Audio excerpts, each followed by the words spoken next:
আল্লাহ রাব্বুল আলামিন দলে দলে সেদিন জান্নাতের দিকে নিয়ে যাবেন।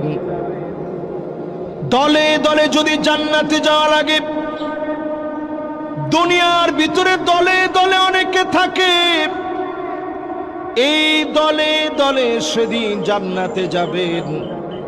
মুত্তাকিদের দলীয় লোকদেরকে ডেকে ডেকে যিনি জান্নাত দিবেন তিনি কে? আল্লাহর নামটা একটু জোরে জোরে বলবেন, পারবেন না ইনশাআল্লাহ?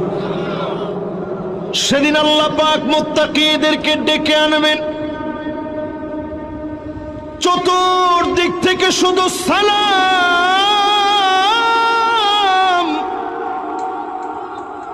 সালামুন আলাইকুম তিবতুম ফাদখুলুহা খালিদিন।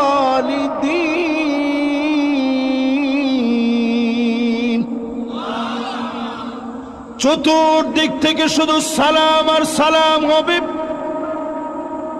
ফেরেশতারা সেদিন সংবর্ধনা দিবে, যেদিন মালিক সম্মানিত বানায়া জান্নাতি বানায়া দিবেন তিনি কে?